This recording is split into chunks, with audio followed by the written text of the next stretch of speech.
What is the most powerful birding tool out there? Is it binoculars? Is it a spotting scope? Hot take, it's eBird. It's the most powerful tool that I think every birder should be using. So in this video, I teach you how to download the mobile app and how to use it, how to make your first checklist, how to submit it, all the ins and outs of eBird. And then in part two, I'm going to show you how powerful the desktop version of eBird is. It's going to blow your mind, and it's free. I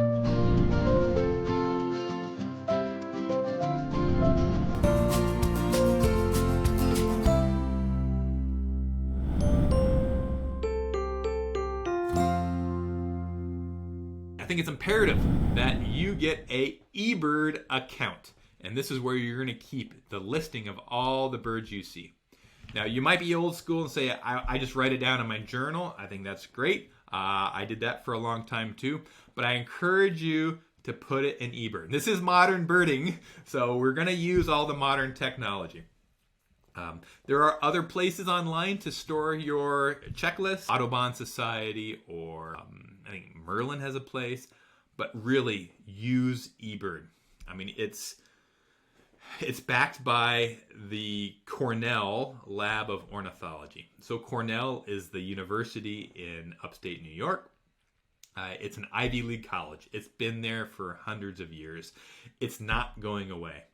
So I prefer to partner with businesses and companies that I know aren't going to go away, that have the funding, they've got the endowments. This is the Cornell Lab of Ornithology. It's the most premier university to study. They're not going to drop this program. Like the other apps that just popped up in the last year or two, like Birda, I can't guarantee it's always going to be there. So if I'm trusting my bird list, I want it to make sure it's going to be there for as long as I'm birding. I think eBird's been around for 20 plus years, and they keep putting more money into it. They keep adding to it. There's the credibility of the university behind it. It's attached to what's called the Macaulay Library. So all the photos you upload into eBird for all the birds that you see on your checklist, they're saved in that Macaulay Library. It's got, I don't know how many millions of photos and sound recordings, but because everyone's adding to it, and it's completely free, everyone's adding to it, like their library just gets better and better and better. Like you can just go there and search a bird species and you'll see hundreds of thousands of photos uploaded by you, by me, by all of the birding enthusiasts around the world. It's such a good resource. And what they do is they take all these photos or all these sightings and they compile range maps that are ever changing. You know, the range map in your field guide, all right, it only was valid the day they published this book.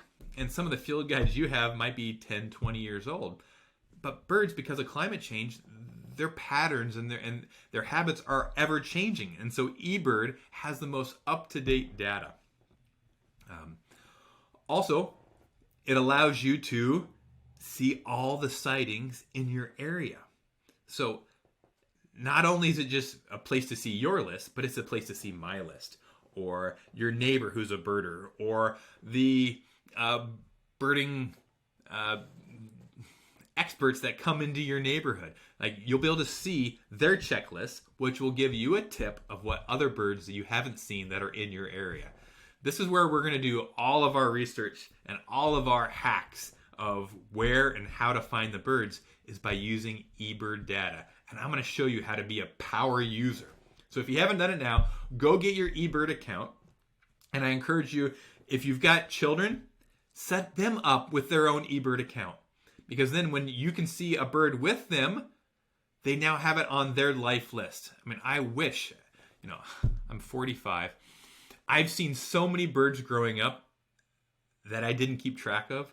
I wish I could go back in time to all those countries I visited, all those birds I saw. I just don't have a record of it. They're not on my life list. My life list started in Africa in 2015. But I know I went to 30 countries before Africa. Or before South Africa. I would love to have that on my life list. So if you have the opportunity, you've got some kids that you're going hiking with, start their own eBird account now. And so that life lift grows with them. How to make a checklist on eBird Mobile. All right, grab your phone and we're going to go into it now. All right, you've got your phone and now you either have eBird Mobile or you don't. All right, if you don't have it, go to the App Store, go to Google Play, download it right now. Hit pause, download it. Okay. Now that you have it on your phone, I have it on my phone as well. I'm going to show you how to create your first checklist. Now, when you first hit the app and you've logged in, you've created your account, there's a button that says Start Checklist. And it's got today's date, or if you're submitting a checklist from yesterday, you can move the date around. And it has a start time. This is, it says, for me, it's right now, today's date and today's time. And you hit Start Checklist. It has you choose a location. And there's sometimes recent locations. If you've been using eBird before, you can hit recent and it'll show you the last couple places you've birded, or it'll show nearby, a nearby location. There's already hot spots for most national parks, state parks, provincial parks. If you're not in one of those, say you're in your backyard, you're gonna have to create a new location and then hit done. You can save it as my location is my backyard, or if you don't want to use your address, you can use a crossroad or a general location like call it your neighborhood, whatever your neighborhood's called. You can say this is the Forest Estates checklist or my backyard checklist. And then you hit Start Checklist.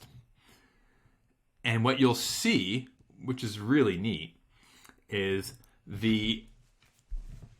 all the birds that you can choose that you might see.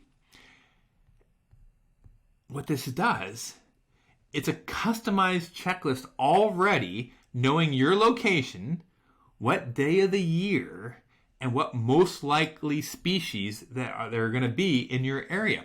So it's already shrunk the list of possibilities. Like these bird books have 1,000 possibilities, but on this checklist now, for me, it's about 75 birds that are likely to be in my backyard. And then you'll see dots after the bird. A red dot or a orange half filled in dot or no dots. What do those mean?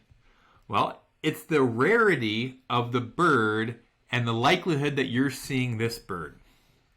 All right.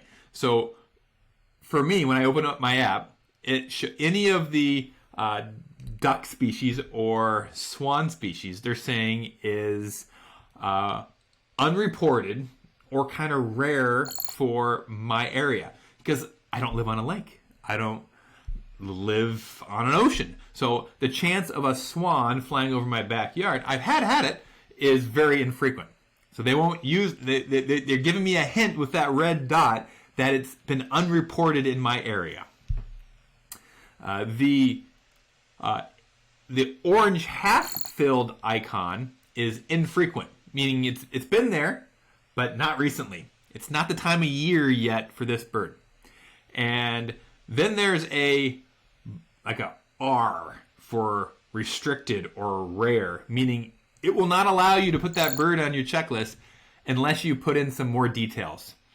Where you describe the bird, or you've taken a photo of the bird, or you've recorded the sound of the bird. They're saying, pay special attention because this bird is not supposed to be here. It's possible, but it wants some further detail. Because remember, all these sightings go back into science. They go back to the Cornell Lab of Ornithology, and it's good for tracking the health and the health of the species, right?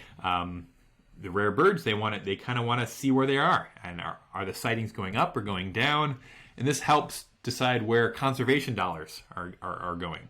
All right, so you can scroll through the list and you can see what birds are in your area for this date and this time.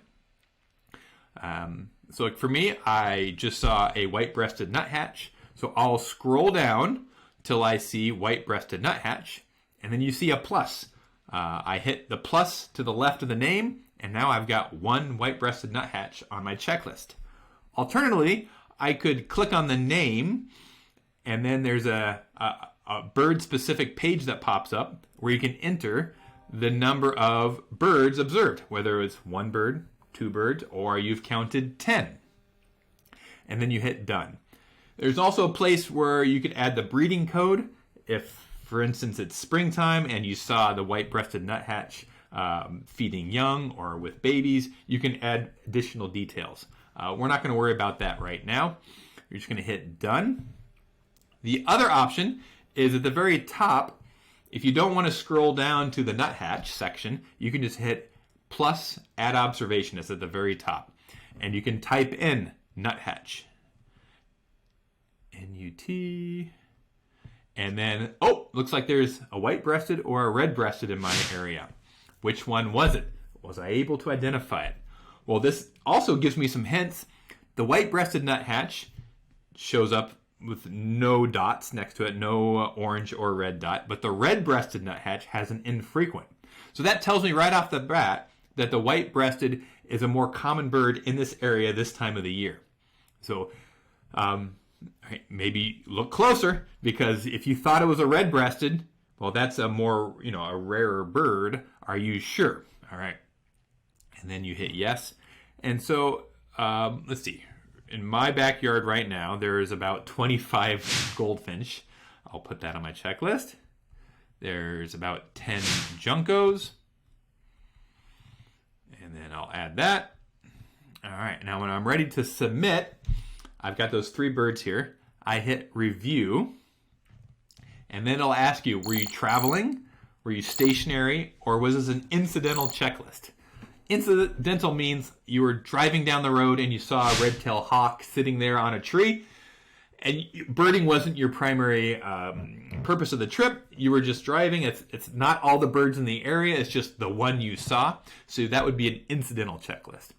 But for me, like I do a checklist every morning in my backyard, and it's usually me stationary with my cup of coffee looking out in the backyard. So I choose stationary. If it's traveling, say you were walking in a park for a half hour, and this is your travel around the circle, you'd hit traveling. And what's neat is the app is keeping track of your steps and your route that you're taking. You can even see if you go to if you click on the very top left of your checklist, the very, very top, above all the species, it'll open up the map, and you'll see where you went. You'll see your pathway. So sometimes I've been deep in the woods, and I'm like, how do I even get out of here?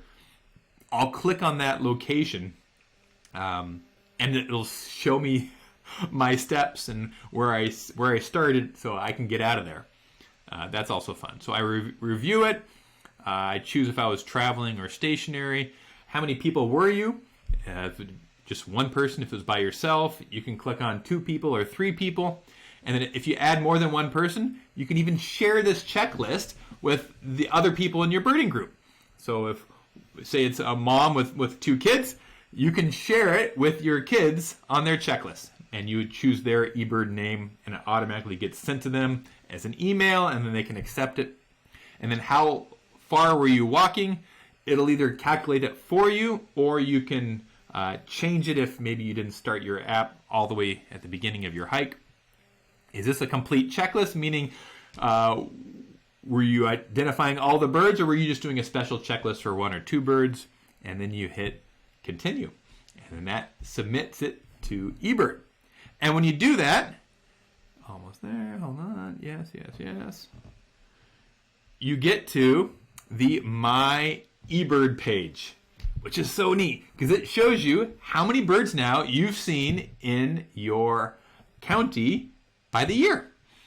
For me, I've seen 77 so far this year. And it shows you compared to last year and the year before and the year before, and you can see, all right, am I seeing more species or less year over year? And then at the very top of the screen, there's a little location icon. If you click on that, you can now choose, I want to see all the birds I've ever seen in the USA, or in my state, or in my province, or in the world. which is really cool. All right. Go at. If you learned one thing about eBird today, I hope you hit the like button. And if you want me to be your birding and eBird mentor and all thing bird related, hit the subscribe button. I can't wait to see how you grow with your eBird checklist and all the places you visit around the world. It's so fun to look back at your eBird checklist because it's an instant memory of what you saw, when, and where. All right, stay tuned for part 2.